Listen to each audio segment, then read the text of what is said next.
예, 하나님의 말씀 마가복음 12장입니다. 오늘 1절부터 12절까지 말씀 한 절씩 교독하겠습니다. 예수께서 비유로 그들에게 말씀하시되 한 사람이 포도원을 만들어 산 울타리를 두르고 즙 짜는 틀을 만들고 망대를 지어서 농부들에게 새로 주고 타국에 갔더니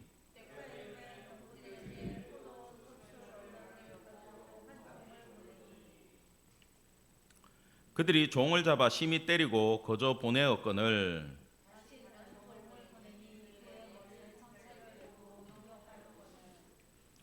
또 다른 종을 보내니 그들이 그를 죽이고 또 그 외 많은 종들도 더러는 때리고 더러는 죽인지라.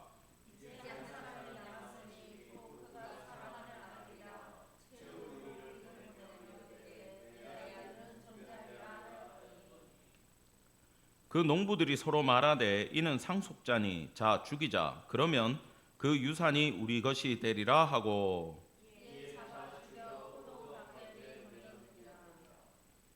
포도원 주인이 어떻게 하겠느냐 와서 그 농부들을 진멸하고 포도원을 다른 사람에게 주리라.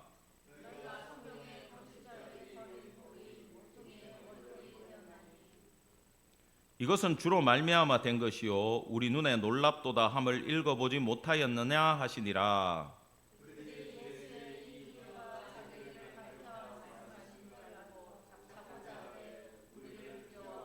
예수를 두고 가니라. 아멘. 예, 오늘 말씀의 제목은 건축자의 버린 돌입니다. 마가복음 12장 말씀 전하도록 하겠습니다. 우리 1절 다 같이 합심해서 읽겠습니다. 시작. 예수께서 비유로 그들에게 말씀하시되 한 사람이 포도원을 만들어 산 울타리로 두르고 즙 짜는 틀을 만들고 망대를 지어서 농부들에게 새로 주고 타국에 갔더니. 자, 이게 이제 무슨 얘기인지 우리가 생각을 해봐야 돼요.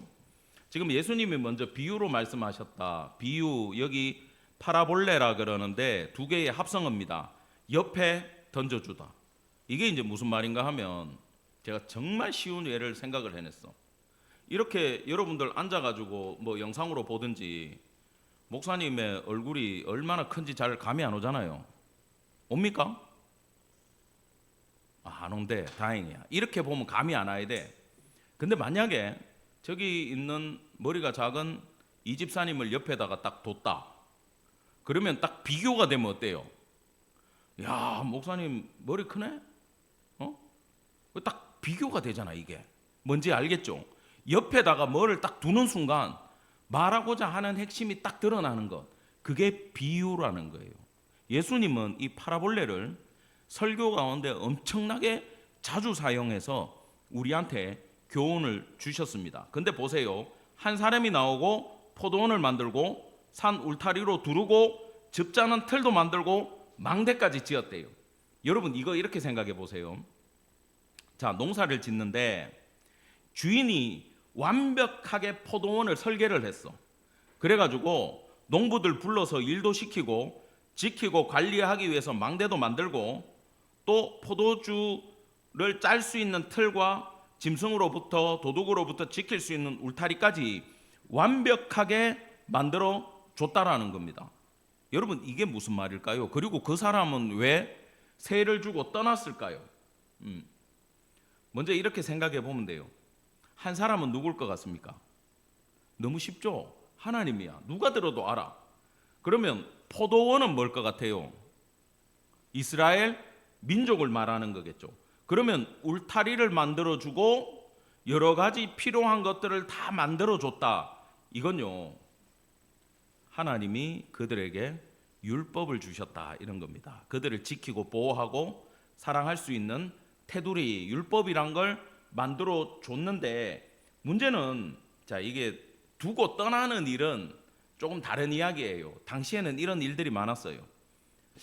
작년 한 해에 우리나라를 떠났던 부자의 숫자가 폭증했다라는 뉴스를 보셨습니까? 그 왜 떠났는지 조사를 해보니까 세금이 많아가지고 떠났대. 그러니까 정부가 하는 거하고 내가 안 맞으면 그 나라를 두고 떠나는 일이 지금도 있어요. 당시도 엄청나게 많았던 게 이 유대가 로마의 식민지인데 헤롯의 핍박 아래에 있었잖아요. 그러니까 헤롯 왕이 중간에서 세리들을 통해 가지고 로마 군대를 힘입고, 또 종교 지도자들은 자기네 힘을 가지고 한마디로 성전에 가도 헌금을 착취당하고, 일을 하면 세금을 착취당하고 살아갈 수가 있었다 없었다? 없었다. 남아있던 사람들은 배우지 못하고 떠날 능력조차 안 됐기 때문에 거의 다 남아있었어요. 근데 경제력이 있고 이 정도 땅과 토지를 소유하고 있는 부자들은 대부분 이렇게 농사 지을 수 있는 걸 만들어 놓고, 아니면은 그 달란트 비유처럼 종들에게 돈을 맡기고 비즈니스 해가지고 수익을 남겨놔라, 내가 내년에 올게, 잘 살아라, 이러고 갔다 와요. 여러분, 그렇게 흩어져 있는 유대인들을 뭐라고 불렀습니까? 신약에 흩어져 있는 성도라는 뜻, 디아스포라라고 불렀죠, 그죠? 흩어져 가지고 외국에 있는 성도들이에요. 자, 하나님은요 가끔 일을 이렇게 하십니다. 그 떠나는 사람들은 자기 의지로 떠난 거잖아요. 근데 신약만 딱 생각해 보세요. 먼저 구약 볼까요? 요셉이 애굽에 가고 싶어 갔어요? 팔려갔어요? 팔려갔잖아, 형들한테. 자기 뜻과 전혀 없이 팔려가더라도 하나님은 결국, 요셉이 뭐라 그럽니까? 하나님이 당신들의 생명을 구원하시려고 나를 뭐 했다? 먼저 보냈다고 고백을 하게 만들고, 그를 통해 모든 이스라엘 가족들의 야곱 식구들을 74명이나 그 목숨을 구해주는 역할로 팔려서 가게 만드셨다라는 거예요. 자, 그러면 많은 성도들이 그 당시에도 떠나가지고 이국 땅에서 뭐 마케도니아, 소아시아 이런 데서 살았어요. 근데 이 사람들의 나중에 하나님이 이들을 어떻게 쓰셨어요? 예수님이 왔다 가시고 성령이 임재할 때 마가의 다락방에 모여있던 사람들이 각각 여러 나라에서 왔다 그러잖아. 근데 이 우리말로, 우리 지금 사는 동네 말로 들을 수 있는 게 이게 무슨 기적이냐, 저 사람들 못 배운 어부들 아니냐 이러잖아. 그 기적을 맛보고 나서 성령의 역사다라는 걸 알고 이 사람들이 이제 개념이 바뀐 거야. 근데 너무 쉬운 게 모든 유대교의 개념 아래에 있었잖아요. 오리라 한 메시아가 우리가 죽인 예수님이었다라는 것만 탁 바뀌면 엄청난 폭발력을 가지고, 여러분 로마나 이런 데는요, 우리 제자들이 가서, 사도들이 가서 복음을 전하기 전에 이미 이들이 가서 교회를 만들어 놨어요. 로마 군인들이 닦아놓은 길로 복음이 전해지고, 이미 복음을 듣고 간 사람들이 털을 닦아놓으니 흩어져 있는 사도들이 거기서 복음을 전하고 소아시아나 안디옥이나 엄청난 부흥이 일어났던 겁니다. 지금 옆으로 좀 세가지고 죄송한데요, 아무튼 하나님의 뜻 안에서 떠나는 사람들이 많았고, 지금 그런 사회적인 분위기 안에 하나님이 이스라엘을 세팅해 준 걸 예수님이 이 비유로 말씀하셨다라는 겁니다. 자, 2절입니다. 때가 이름에 농부들에게 포도원 소출 얼마를 받으려고 한 종을 보내니 주인이 올 상황이 안 됐어요.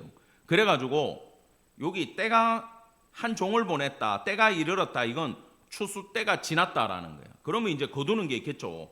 포도를 팔알든 뭐 포도주를 만들어 놓든 그 중에 일부를 받기 위해서 종을 보냈더니 심히 때리고 그냥 돌려보내요. 다른 종 보냈는데 이번에는 능욕까지 했어요. 능욕이라는 단어를 찾아보니까 여러분 얼마나 수치스럽습니까? 남자들 엉덩이 볼기짝을 옷을 찢어가지고 그 엉덩이가 드러나게 해가지고 다른 사람이 보게 만들면 부끄러워요, 안 부끄러워요? 엄청나게 부끄럽죠. 저도 초등학교 4학년 때, 지금도 잊혀지지가 않아. 구름다리에 올라갔다가 내려오다가 그때 살이 좀 쪄가지고 그때부터 찌기 시작했어. 내가 바지가, 청바지가 꽉 끼는데 그 구름다리 내려오다가 엉덩이가 찢어진 거야. 야, 그 부끄러워 안 부끄러워? 엄청 부끄럽더라고. 내가 이렇게 해가지고 집에를 갔어. 그게 뭐냐? 억지로 그렇게 만들어버리는 행위를 여기 성경은 능욕하였건을 이렇게 돼 있어요. 그 다음에 뺨을 때린다는 건요, 아프라고 때리는 거예요, 기분 나쁘라고 때리는 거예요. 이거는 상대방의 자존심, 전 인격을 건들기 위해서 뺨을 때려요. 정말 나쁜 행동이야. 그래 뺨을 때리고 엉덩이를 까버리는 걸 능욕하다라는 거야. 이 종들이 얼마나 수치스럽게 돌아왔겠습니까? 그러니까 또 다른 종을 보냈는데 야, 더러는 때리고 더러는 죽여버렸대. 주인이 너무 억장이 무너져가지고 사랑하는 아들을 보냈다. 이제 보낼 사람도 없어. 여러분, 그러면 과거에 보냈던 종들은 예수님 설교에 누구를 의미하겠어요? 예, 이스라엘 백성들을 향해 보냈던 선지자들을 의미하는 거고, 그들의 말을 듣지 않고 죽이니 상속자 아들을 보냈다. 여러분, 아버지를 보고 싶다, 하나님 보고 싶다 그러니까 예수님이 뭐라 그랬습니까? 나를 본 것이 아버지를 본 것이다 그러잖아요. 아들이 아버지라는 뜻은 아니에요. 근데 아들의 자격은 아버지와 똑같다라는 뜻이에요. 그렇다면 예수님을 본 건 하나님을 만난 거하고 동일한 거고, 아들이 이 땅에 왔다 그러면 누가 오신 겁니까? 하나님이 오신 거예요. 여러분, 막 기도하거나 여러분 신앙생활 가운데 여호와 하나님은 누구고, 성령님은 누구고, 예수님은 누구고, 성경 구약 성경 읽다가 신약 성경 가면 막 헷갈리잖아요. 내가 기도하면서 이 삼위일체를 공부를 많이 했어. 삼위라는 건 뭡니까? 의자가 세 개야. 위격이 세 개란 말이야. 일체라는 거는 한 몸이란 뜻일까요? 아니에요. 인격 체자를 써. 인격이 한 인격이라는 거예요. 그러니까 이걸 머리로는 알겠는데 느낌이 안 오니까 어떨 때는 하나님 찾았다가, 급하면 성령님 찾았다가, 더 급하면 예수님 찾았다가, 그래요 안 그래요? 내가 주님, 예수님 사랑하라 그러는데 어떻게 사랑해야 되고, 예수님 우리를 위해서 죽으신 것도 너무 감사하고 그걸로 구원받은 것도 감사한데 하나님 뭐 누구를 찾고 누구를 높이고 그냥 하나님이라고 계속 부르기도 그렇고 어떻게 해야 돼요? 정말 명료하게 응답을 해주셨어요. 제가 구약을 전공하고 구약을 좋아하잖아요. 그래 우리 뭐 만군의 여호와 체바오트 이런 거 좋아한다고, 강한 거 좋아하잖아. 하나님, 전쟁의 하나님 이런 거. 근데 어떨 때는 또 사랑의 하나님이잖아. 그래서 하나님이 그러시더라고. 예수님이 얘기하셨지 그때는. 네가 그렇게 좋아하고 사랑하고 찾고 의지하던 그 구약의 하나님이 네가 아무리 노력하고 하나님 말씀대로 살라 그러고 목회하면서 충성을 다하려 그래도 안 되잖아. 못 이루어내잖아. 그래가지고 내가 왔다. 신약시대에 예수님이잖아. 네가 그토록 찾던 하나님이다 그러시는 거예요 나한테. 할렐루야.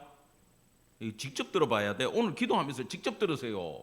느낌이 안 오잖아. 이걸 직접 듣는 순간 왜 답답해? 한숨을 쉬시는데 오늘 밤에 듣는 역사가 일어나기를 간절히 축원합니다. 아멘. 예. 직접 들으셔야 돼. 그러면 한 방에 그냥 삼위일체가 그냥 뻥 뚫려버려. 그래서 이거 이론으로는 안 되는구나. 아무튼 그 사랑하는 아들을 지금 보냈다는 건 하나님과 똑같다라는 얘기를 해주는 거예요. 이건요 주인이 하는 마지막 호소였습니다. 내 사랑하는 아들을 보내겠다. 이건 진짜 호소하는 그런 내용이에요.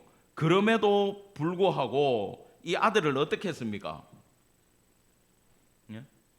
여기 7절에 보면 이렇게 나와요. 야, 이 상속자 아니냐, 죽이자. 그러면 이 포도원이 다 우리 것이 될 거 아니냐.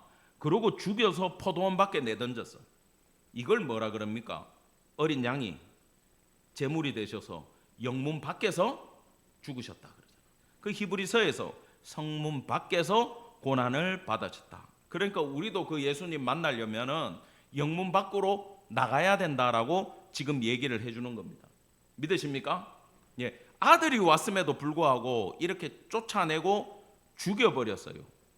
여러분, 이 본문이 그냥 쉽게 알던 본문이지만 예수님이 지금 이 이야기를 왜 하는 줄 아세요? 지난주에 성전에서 예수님이 어디 들어갈 수 있는 영역을 무시하고 막 돌아다니셨다 그랬잖아. 그때 예수님한테 종교 지도자들이 뭐라 그랬어요? 그렇지, 무슨 권위로, 너는 누구의 자격으로 네 맘대로 행동하느냐, 내보다 더 높은 빽이 있느냐, 그 얘기를 한 거예요. 응?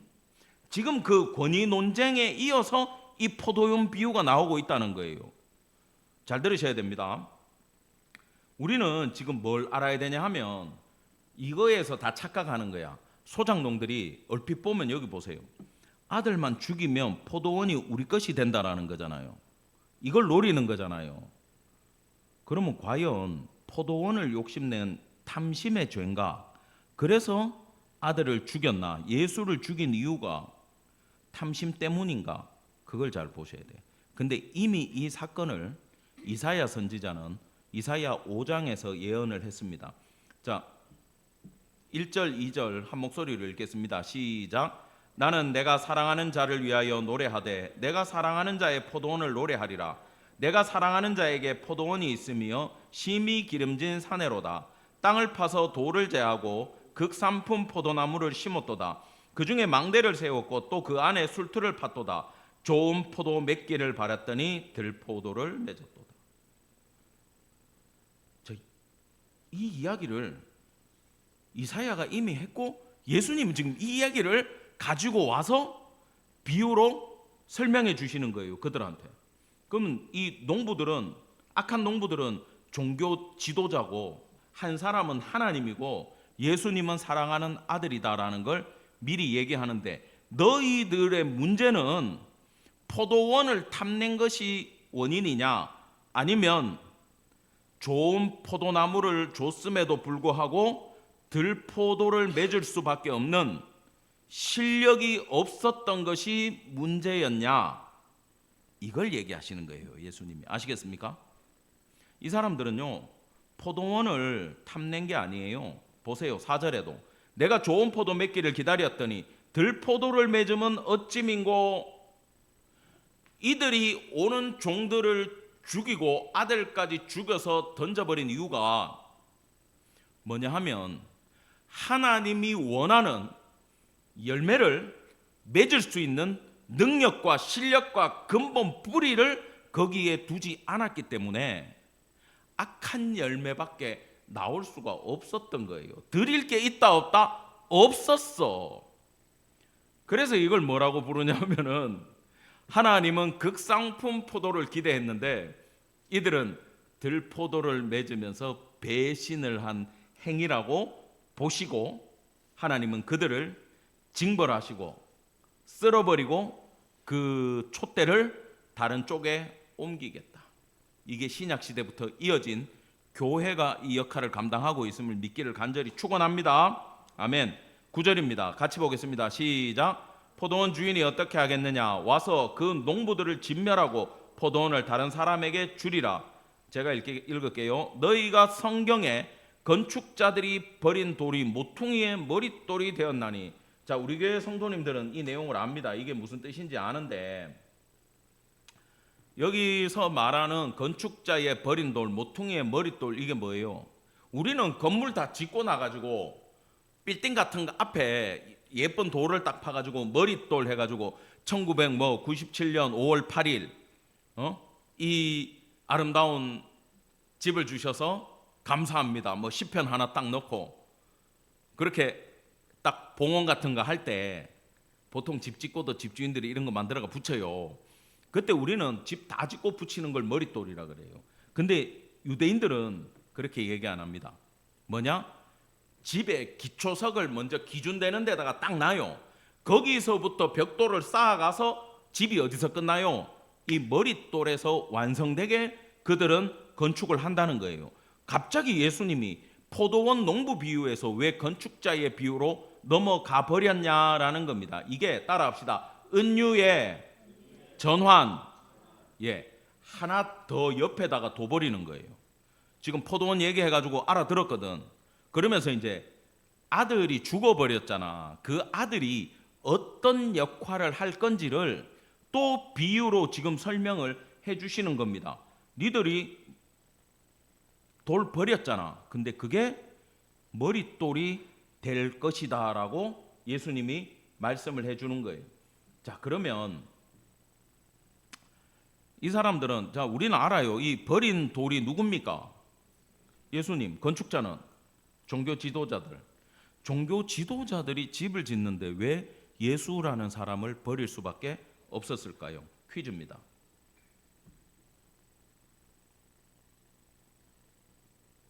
자, 집 인테리어 해가지고 딱 들어가 보신 분 손 들어봐요.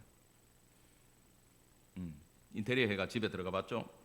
그러면 도배도 새로 하고 가전도 새로 넣었어. 근데 누구 들으라는 얘기는 아닌데 식탁을 옛날 쓰던 걸 딱 갖다 놨어. 중간에 나머지 모든 톤은 화이트인데 식탁은 우드야. 어울려 안 어울려? 어울린대.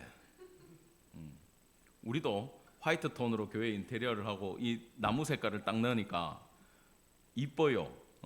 집사님 집도 잘 어울려요. 근데 이거 색깔을 잘못 맞추면 어떻게 될까요? 안 맞겠죠? 내가 생각하던 집의 인테리어 색깔은 화이트인데 갑자기 여기에 생뚱맞은 그린이나 이런 걸 한 개를 딱 가지고 옛날 쓰던 물건을 딱 갖다 놓으면 걔 하나만 깔맞춤이 돼야 한대. 안 되잖아. 그렇다고 다음 주에 또 식탁 바꾸지 마세요. 바꿔야지 그러고 있어. 여기도 봐요. 색깔 다 달라. 괜찮아. 어울려. 자, 이건 뭐냐 하면은 이 종교 지도자들이 자기들의 종교를 만들고 있는데 자기들의 생각이 있었던 거야. 근데 예수라는 분이 딱 나타나가지고 하나님의 아들이라 그러는데 맞는 것 같아. 기적도 일으켜. 성경이 얘기하는 거랑 우리가 공부했던 거랑 그분이 똑같아. 근데 뭐가 안 맞아? 내가 생각한 성전과 운영 방식과 내가 수익 내는 것과 내가 부자 되는 거하고 예수님의 설교가 전혀 안 맞아. 그러면 우리 모두를 위해서 저 한 사람이 죽는 게 낫다라고 생각을 해버린 거예요. 그들은 실제로 그렇게 이 예수라는 돌에 대해서 불필요한 것이라고 생각하고 버려버렸어요. 근데 핵심은 뭔지 압니까? 예, 이게 버린 돌에 반전이 있다라는 거예요. 자, 에베소서 2장 한 절씩 교독하겠습니다. 저부터 보겠습니다. 너희는 사도들과 선지자들의 터 위에 세우심을 입은 자라. 그리스도 예수께서 친히 모퉁이 돌이 되셨느니라.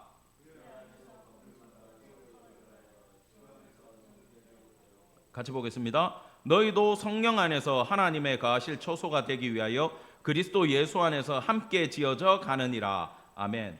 지금 이 얘기가 뭐냐 하면은 이 사람들이 자기들이 운영하고 싶은 성전과 시스템과 예수님이 안 맞아가지고 예수님을 죽여버렸어요. 그래서 버린 돌이 됐는데 하나님은 그 예수님을 통해 가지고 예수님의 기초 위에 주는 그리스도시요 살아계신 하나님의 아들이십니다라는 신앙 고백 위에 그걸 믿는 자들을 모아서 교회라는 걸 만드셨어요. 할렐루야. 그래서 교회라는 것은 예수님에 대한 고백으로 시작해서 예수님을 높이다가 예수님의 마지막 고백을 하고 주님 나라에 가는 게 교회예요. 그게 바로 에베소서 2장이 그걸 얘기하는 거예요. 그래서 성도는 예수님과 함께 예수 안에서 교회 안에서 지체로서 만들어져 간다라고 지금 말씀을 전해주고 있다라는 겁니다. 자, 그러면 교회는 누구에서부터 출발했다? 예수님. 그리고 예수님은 성전 지도자들이 뭐 했다? 버린 돌이다. 세상이 버린 돌이다라는 걸 잘 생각해야 돼요. 근데 그 역사가 얼마나 대단한지 11절 다 같이 시작. 이것은 주로 말미암아 된 것이요 우리 눈에 놀랍도다 함을 읽어보지도 못하였느냐 하시니. 아주 놀라운 역사가 예수로 말미암아 일어난다라는 것을 예수님이 말씀을 해주고 있어요. 그들이 다 깨달았어. 비유가 너무 쉬워. 누가 누군지 다 알았고 자기들이 예수님을 죽이고 싶어 하는 것까지 깨달았어. 부끄럽고 화가 나고 분노가 치밀어서 예수를 잡아 죽이고 싶었으나 무리가 예수님을 호위하니 어떻게 할 수 없었다라는 겁니다. 사랑하는 성도 여러분, 그러면 저와 여러분이 다니는 이 교회, 우리 신앙의 공동체의 출발점은 뭐겠어요? 그들이 버린 돌이에요. 잘 들으세요. 세상의 관점에서 버림받은 예수의 십자가, 수치로 바라보는 그 십자가 버린 돌 위에 교회가 세워졌어요. 이걸 이렇게 이해하셔야 돼요. 세상 사람들이 가치 없게 생각하는 것에서 우리는 보석을 발견했다라는 겁니다. 그렇다면 우리가 지금 실수하는 게 뭔지 아세요? 세상을 본받으려고 하는 거예요. 세상의 방식을 따라가려는 거예요. 점점 크기를 키우고 시스템화 만들고. 여러분, 제 후배가 그러더라고. 큰 대형 교회에서 부교역자 하다가 나와가지고 개척을 하면서 충격을 받았대. 왜? 어떻게 교회가 시스템이 이렇게 없어도 하나도 없을 수 있냐? 그럼 내가 시스템 없는 게 정상이야.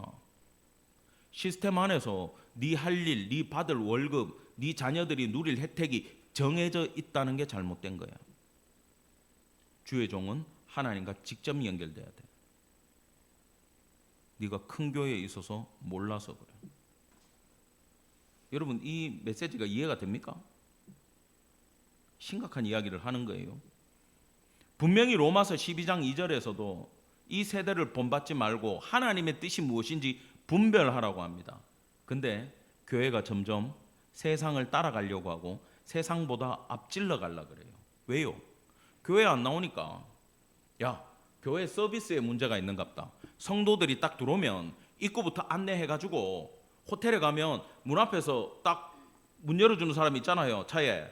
그리고 앞으로 안내 딱 하면 로비에서 인사 딱 하고 모시고 들어와가지고 쾌적하게 만들어줘라, 대접해줘라. 그래야 교회를 올 거 아니냐, 이딴 소리를 하고 있어요.